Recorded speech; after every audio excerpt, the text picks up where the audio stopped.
these mental loads are things that puts us in fight and flight stage in our nervous system. It's when one partner carries this invisible labor, like they're planning for things, anticipating things, organizing things. It feels like caregiver role, which is so not sexy. And it's hard to feel erotically charged toward the person you feel responsible for. Why do so many people feel like something is wrong with them just because they're not in the mood? Today, we're stepping inside the lab to talk about one of the most common experiences in modern relationships: not wanting sex and not knowing why. Our guest today is Dr. Nazanin Moali, a licensed clinical psychologist, consultant, and researcher with extensive training in sexual health. She is the host of the Sexology podcast, where she has interviewed hundreds of leading experts in sex therapy, medicine, and psychology. Join us in challenging the biggest myths about desire, discovering if low desire is actually a problem or a signal, and the hidden factors like stress, mental load, and relational dynamics that quietly shape attraction behind the scenes. So if, like many of us, you've ever questioned your desire or wondered how to rebuild connection in a relationship, this episode is for you. Welcome to Sexology Lab. Each week, we speak with the most compelling minds in modern sexology to ask the questions shaping the future of desire, connection, and human wellness. Let's dive in. Welcome, Dr. Nazanin Moali. Thanks for being with us today. Thank you for having me. I'm looking forward to our conversation. Yes. Now, where in the world are you joining us from? I'm in LA, like sunny Los Angeles. Oh, I love it. All right. Now we are just going to jump right in and talk about desire. What's something most people are getting wrong about desire that is killing their sex life? It's one of the main issues that people come to my practice because they feel like they lost their desire, or sometimes they come for couples therapy. They feel their partner lost the desire, something is wrong with the relationship. But one thing that's really important is people to keep in mind, especially in long-term relationship, desire isn't spontaneous. We were sold this idea of like Hollywood scene that you're going about your day and boom, sex happens. And it could happen sometimes like that. But for majority of people, they experience responsive desire, meaning desire often follows arousal, not other way around. So there's spontaneous desire and then responsive desire. Could you tell us a little bit about what each one of those means? Absolutely. So spontaneous desire is what we see in Hollywood movies, right? We are going about our day and maybe without much context, the desire shows up. You're seeing someone hot in the street and you're like, oh, I want to have sex with them. Oftentimes that happens for people when they're younger, or for some people, it's the mode of desire that they have. For majority of people, they experience responsive desire, meaning that you might feel neutral as far as desire. And then you're in this sexy context, maybe with your partner, arousal shows up, you're making out, and then I'm actually experiencing desires. And one thing it's really important to keep in mind is one way is not necessarily better than other. If someone has spontaneous desire, doesn't mean they want sex more. It's just different mode of being. And if our partner have responsive desire or we have responsive desire, it's really important for us to be in an erotic context when we're feeling neutral to see if the desire follows or not. That's such an important message, because when we see spontaneous desire in the media, in books, all of our movies and TV shows, we're thinking that's the gold standard and that's what it needs to be like. But that's not really the case. Absolutely. And people feel broken. They feel like if my desire doesn't look like that way, there's something wrong with me. And we kind of put ourselves in this panic mode, or we shut down because we feel like there's something wrong with us. If you're not feeling spontaneous desire, there's nothing wrong with you. You're not broken. It's just the way things are sometimes. And now we hear this phrase all the time: I'm not in the mood. So when someone says, I'm not in the mood, what are they really trying to communicate underneath that? Well, it's really important to kind of explore what's underneath. Maybe someone is in the mood, but if there is a pattern, you feel the season of life, you're not in the mood or your partner is not in the mood, underneath it, often there are three things that I see with my clients. First one is that I'm exhausted. We live in this time of constant nervous system dysregulation. We feel like constantly bombarded with stressors, even our social media. When we're opening our social media, whether it's TikTok or Instagram, we get bombarded with this doomsday images. We think the world is ending on top of everything else we have in our nervous system. So we feel exhausted, are in survival mode. That's the first thing. The second one is I don't feel emotionally safe. And it doesn't necessarily mean that you have to have relationship to have sex, but safety, whether if it's in a short-term partnership or long-term partnership, is really important because we need to feel safe for majority of people, safe enough to be able to open sexually. And third one that I see often is people feeling disconnected from themselves or from their partner. And that disconnection makes it hard for people to be present and kind of notice all the yummy thing that can come up in an erotic experience. Let's break down each one because I want to know what can we do if you're exhausted. So either mentally, physically, emotionally exhausted, what are some things you can do? It depends on how exhausted you are. And I give you an example on that. Our nervous system, based on vagus theory, we know that it's almost like an elevator. We have a green zone, which is ideal. When we are in green, we are curious, we're present, we're able to experience desire. It's a place of being, like this calm place. Underneath that, there is this hyper arousal place. The hyper arousal meaning that you're more in activation mode. So we feeling panicky, we are in this fight and flight mode. So we feel like the focus is not desire.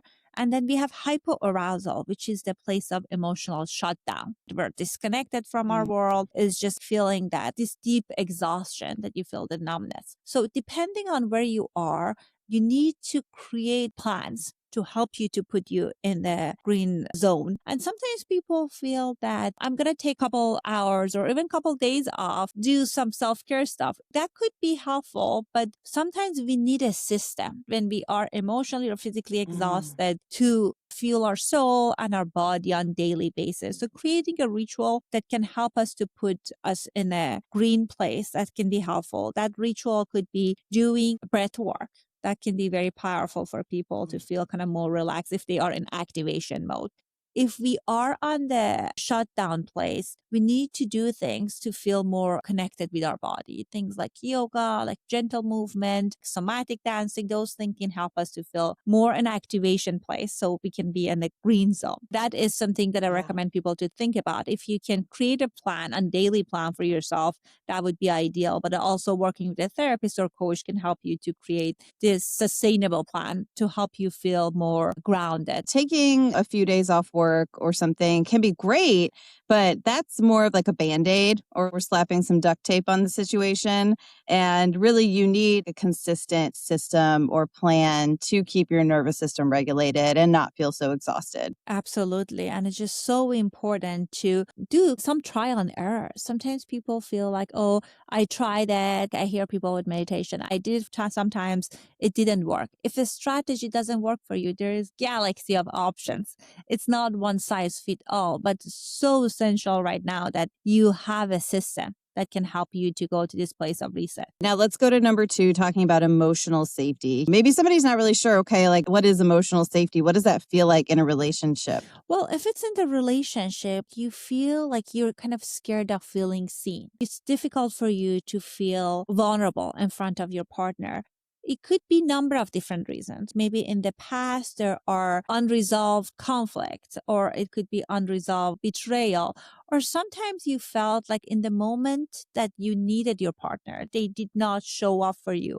Because in order for us to be able to co-create exciting erotic experiences, we have to be able to experience a level of surrender. And if there's not emotional safety, that can be difficult. So my invitation for people to think about, when did this started in our relationship? When did I started feeling disconnected? Finding the origin story can help you to create a plan for repair, because sometimes we have these mini ruptures in our relationships and we're living this fast lives that we're kind of like not necessarily resolving, engaging in the kind of repair. Maybe we apologize, but one partner might feel hurt and they feel like they don't have space to process the loss or resentment, all the emotion that gets in the way of them really experiencing full repair. So that's something important to keep in mind. Sometimes we don't feel emotional safety with our partner because we don't feel safe in our bodies. And that's just so unfortunate for many people, especially vulva owners. They have the experiences they might not want it to be part of, whether it was non-consensual experiences or the times that they felt pressured. So the way they navigated this situation is that they disconnected from their body.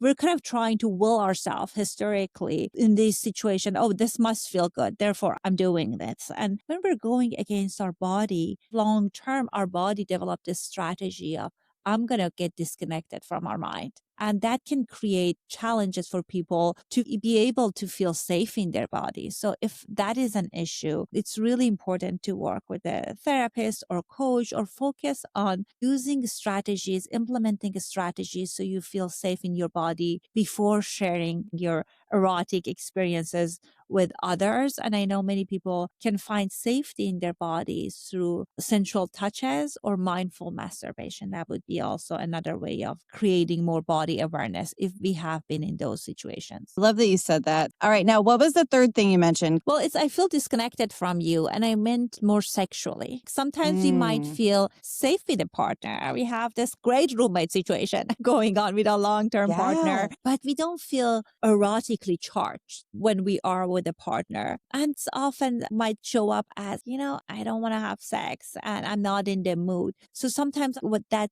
translates to is like, I'm not excited about type of sexual experiences that we have. This is not a criticism to the partner. Erotic experiences are something we co-create with someone else. But it's important to be honest. So if you find that predictability is an issue that gets in the way of you wanting to have sex, having some element of novelty can bring more excitement to the relationship, because great sex is about being engaged during sexual experiences. And yes, mindfulness exercises are fantastic for that. But sometimes we need some level of unpredictability in order to feel engaged. So novelty, depending on the individual's erotic template, can be a great tool. I recommend all of my clients to incorporate something new, maybe every couple months. It could be as small as something new in foreplay, or it could be, if you are someone that thrill-seeking, novelty is important for you, is completely experiencing something new. Okay, so you just said the term erotic template. Can you tell me, what is an erotic template? So erotic template, it's unique for each person. It's like our fingerprint. It's the memories, emotions, things that really aroused us. It's different for every person.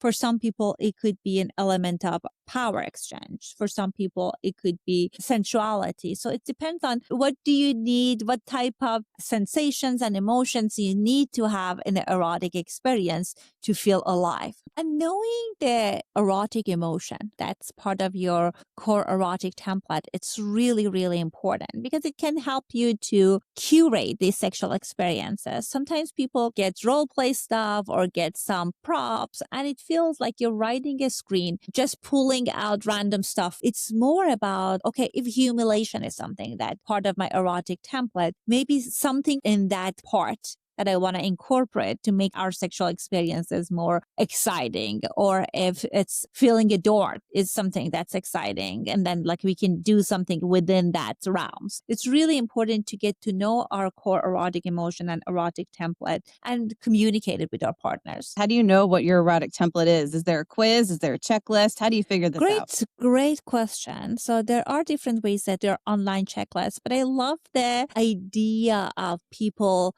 going in this journey of exploration. We want to be curious about ourselves. So I'm going to tell you how you can discover it. And I'm going to share a reference for you to kind of like go and if you want to read more about it. Core erotic emotion is when you are thinking about the best sexual experiences you have. It could be something that best, hottest fantasy you have or something that you had with someone else. I want you to think about what was the emotion before and what was the emotion at peak of that experience. I want you to write a script and think about what was I feeling right before and what I was feeling during the peak of the experience. So that's where you can discover the core erotic emotion for you. And it could evolve. I recommend all of my clients to have erotic journal. When you have a very sexy dream, you can write about it. When you have fun encounters, you can write about it. So you have this data point to go back to. Jack Morin in the book Erotic Mind has lots of great in-depth information about it. The best place is going back to your experiences and fantasies to see what really turns you on. So I think I've heard people call this the highlight reel.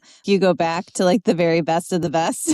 I love that. Is low desire sometimes a signal that something deeper is off? Absolutely. But before people start getting worried about it, think about it more diagnostic signal versus pathology. Because sometimes I feel like when people experience low desire, they start going to this place of, oh, there's something very wrong with me. Could be, but majority of times there are accumulation of things. I can give you some example. One is the chronic stress we talked about, cortisol overload. This small mental load during the day can really dim your desire. So that could be one thing. The other thing that I hear often with many of my clients is the body image challenges. Sometimes because we live in a fat phobic society, we constantly hear this message that there are certain body that deserve to be sexual, or we constantly get this messages that there's something wrong with me. Even when people go to doctor's office, I had this teenager in my office. She has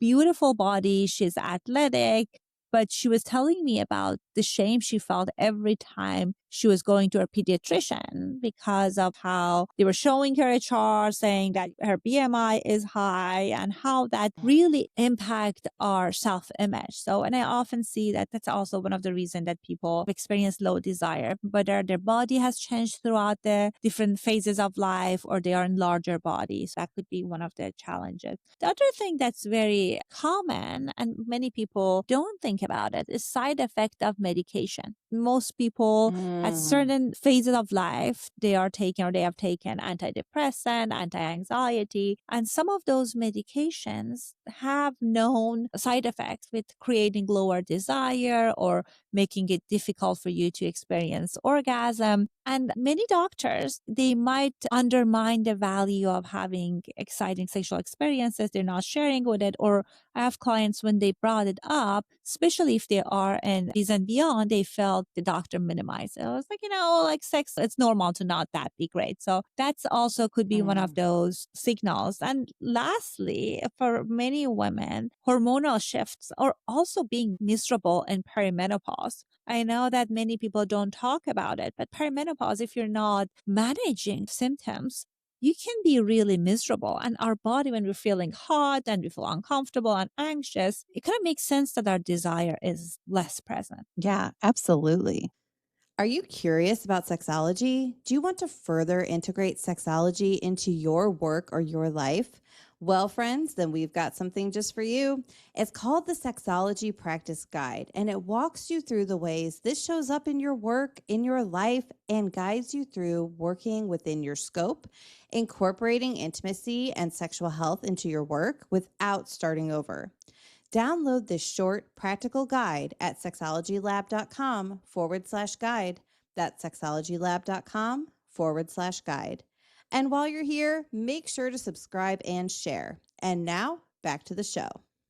And now at the beginning, we talked about this spontaneous desire myth. Do you think that's the biggest lie we've been sold about desire and how it's supposed to work? Or do you think there's another one out there? The interesting thing is this idea of desire should be effortless and mutual. If you love someone, you always want to have sex with them. And if you need to schedule it, there's something wrong with that. So this idea of sex is something like, sometimes people compare it with hunger. That like, oh, you get hungry and you don't need to do anything to feel hungry. That's not true for majority of people. In reality, as we talk about, desire fluctuate based on our life stages, stress, hormones, and in reality, I work with hundreds of couples. Most people are rarely in sync as far as how much sex they want, how present is desire. And so that's something that requires communication. If desire is not mutual for your relationship, it's not effortless in this season, there's nothing wrong with you. So what are some ways you can communicate about desire with your partner? Sexual communication is essential for people to have good sexual experiences. And if we only talk about sex when things are difficult, it just makes it much more harder. So I invite all of my clients to do what I talk about, sexy happy hour. So you have this designated time in your calendar. It could be weekly, could be monthly, that you're checking in about your sex life. You can talk about what went right and what are some of the things you want more of. So that would be a place you can communicate about your desire with your partner. That is essential. If there's something struggling, it's not working for you, that also could be a place to talk about it. The other time that's important to talk about desire with your partner is like a check-in at the beginning of sexual experience in a way. I know it might not be sexy, but it's the same way that if you go to the restaurant, you want to talk about what's in the menu. So I tell people, like, if you have responsive desire, when you are in the place of neutral, you're initiating sex, but desire may or may not show up. So it's really helpful to have a menu of options that you can engage in erotic experiences if your desire level is different. For some people, they need to feel more desire if they want to have penetrative sex. And some people might be more open if it's mutual erotic massage. So it's really important to not necessarily have this default mode when it comes to sex versus thinking about what are we craving in this moment that we want to engage. All right. Now, I want to talk to you about desire killers. Are there any desire killers that show up in long-term relationships? We talked about few of them, right? Like stress, emotional disconnection, and predictability. These are the three of the ones that we talked about. Other one that's really common, and I feel like people don't know the impact of it, is when there is imbalance around doing chores at home. Sometimes one partner might feel like a house manager. They don't want to nag their partner, but they feel like they constantly need to remind their partner, you promised to do this, the trash is not out, or you promised to change the sheets. And that really can get in the way of people experience this lover to lover connection, because you feel like I'm mothering this person or the manager at the house. And the person who's at the receiver end, they also feel like diminished. They feel like my partner talks to me as I'm their child. So that cycle also can be one of the common but often not recognized patterns that gets in the way of people experiencing desire. And that's such a good one. I'm so glad you brought this up because I hear about this all the time from all different people. What do you do? What do you do if that dynamic has started to happen in your long-term relationship or in your marriage? How do you stop that? First part is so naming it. I want to talk about it. Like, I want to have this lover to lover connection with you. This is the pattern we're experiencing. It's not like you're not doing the chores or you're nagging at me. This is the pattern. How can we make it easier for us? Especially if one partner is neurodivergent, that can make it more complicated for the other partner. I often recommend people think about, we have different standards about how we do life based on our family of origin. So what you want to do is create a new protocol for your family based on what works. So it's important to have this clear communication that, okay, as a family, as partners, as people who are sharing the same space, how are we going to navigate these? And if one partner needs reminder, how can they create places in their own schedule to create that reminders for themselves? Talking about that can be very helpful. Creating systems and protocol in a way. It's not sexy, but it can make people's life easier. And also, if this is not something that's not working, I don't want you to feel like things going to be this way for the rest of our lives. You can talk with a therapist. Sometimes even people come up with this creative solution. One partner say that this is important for you. Let's hire someone to help us. But I think talking about things openly can help people to problem solve it. What I've realized after talking to many experts is that sometimes you have to do non-sexy things to have great sex. I love that. 1000%. Our partner, they're not mind readers. Different families do things differently. And unless we talk about what our expectation for our new family or our new partnership, it's not fair to have expectation that the partner would do things the same way that we want them to do it. So I want to talk a little bit about the mental load. For anybody who doesn't know, could you briefly explain to us what is the mental load and also how does it impact attraction, intimacy, and desire? Well, it's when one partner carries this invisible labor, like they're planning for things, anticipating things, organizing things. As we just talked about, it feels like caregiver role, which is so not sexy. And it's hard to feel erotically charged toward the person you feel responsible for. We talked about like this parent-child dynamic, and it could be small things. One partner might be better with planning things. We tell our partner that, oh, you're so good at planning vacation, you take it on. Or another person is like, there's this sense of urgency getting things done. Since it's important for you, you do it. But these mental loads are things that puts us in fight and flight stage in our nervous system. And we're constantly feeling like there's just so many things we have to do. We're in survival mode. And when we are in survival mode, it's hard to feel connected with our erotic self and erotic energy. And for many couples, when they don't communicate it, they feel resentment. And that's also can get in the way of them feeling connected with their partner. Yeah, and I see this a lot too. I hear a lot of moms talking about it. One of the common challenge that I see with many moms, especially moms of toddlers or new moms, they feel touched out and their partner feels rejected. Like I'm thinking about there's something wrong with me that my partner doesn't want me to connect with them. But it's about sensory overload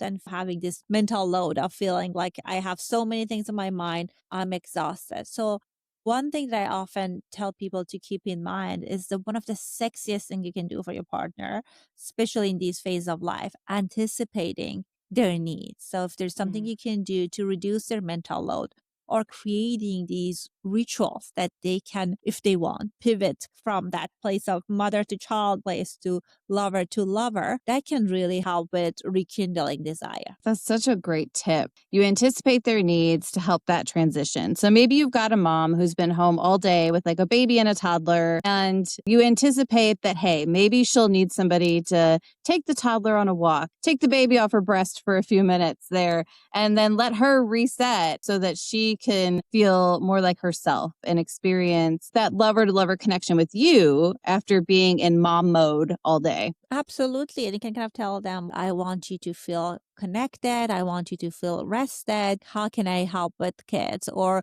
getting the dinner or doing the dishes? Whatever you feel it can be meaningful for the relationship, that can be very powerful. And of course, we're doing it because we value our relationship, because sometimes if it feels too transactional, that also turns to something else from our to-do list, and that can backfire. Right. And I know in these examples I used moms, but it could also be dads. Anybody who's caregiving, anybody in that position, just start anticipating each other's needs and communicating better. You are the host of a podcast, the Sexology podcast. So I want to talk to you a little bit about podcasting. How did you get started with your podcast? It's been such an interesting journey. I've been doing it for 10 years. How it evolved is I always knew talking about sex is important for my clients. I'm a psychologist, and as part of my intake, I was like asking people about their sex life. And it's interesting, whenever you're asking people about their sex life in an open way, it's an invitation. And people have so many questions. And even people were not coming for sex therapy to me. Like my clients back, the majority of them were for treatments of eating disorders. But what I learned is just there's this gap of knowledge for people when it comes to sexual health, how you can cultivate desire, arousal, all of this. So I found myself I was doing lots of psychoeducation in my sessions, doing just pure education. I created the podcast just for my clients. I was like, oh, if there's a way they can listen to it without taking up the session time, that would be great. And that's how it started. Has there been a moment for you that made you realize this podcast is really impacting people? Sometimes emails from clients from all over the world. My content resonates with people with all types of backgrounds. And I know that for many people on more conservative communities, even less access to education. So I love when I get an email from vulva owners saying that they learned to experience orgasm first time from my show. It's interesting that one time I met this wonderful woman. She was living in Europe and she was the audience in one of the conferences I went, and she was telling me that she never experienced orgasm, but she first experienced the first orgasm through using toys after we talked about it in the show. And she was like, that changed my life. I was able to experience something that was very profound with just like listening to a content. So I get a lot of those feedback, which is so energizing. That is so incredible. And I mean, podcasting, as we know, is a great way to impact so many people at once. It's funny. Sometimes I get clients in my practice when people listen to your show, and I'm sure, Michelle, that's going to happen to you as well, that they develop a relationship. I feel like we're going for intercourse the first moment we had. We meet because they've done the foreplay for a long time. Usually people come to therapy, they have reservation to talk about things, but like as soon as they sit, they know who I am, they just get right into it, which has been also very awesome. Now, what topics consistently hit a nerve or get the strongest reactions from your audience? What's very interesting is I get a lot of feedback about kinky behaviors in conservative community. I had this content which I talked about pegging. It doesn't mean like someone asked about pegging. I was like, it doesn't mean anything about your sexual orientation. And I talked about how and why it's enjoyable for many penis owners. And I got so many feedback from that. And interestingly, I got so many clients from it. People are interested in different kinky behaviors, and sometimes they feel shame about it. But I kind of seeing someone out there talking about it in a normalized, non-shaming way, that can be very powerful. And it's interesting that it was like one of the content I created was this reel in one of my Farsi account. I got 20 million views. I never got a 20 million views. But like the comments we were putting underneath, it was like, oh, she's turning our men gay. Sometimes we think we're coming from a sex negative background or conservative background, means our sexuality is not front and center, but that's not the case. The more taboo the topic of sexual health is, the more need is for the education, because where else you will access the accurate information. All right. Now, we have a lot of people listening who might want to start their own podcast. So if someone started a podcast in this space today, what would you tell them to do to stand out? First recommendation I have for people is just to start it. We all are a unique being, and your voice matters and your view matters. One thing that I often tell people when you want to start podcasting, instead of thinking about what market needs, see what are you excited and passionate about.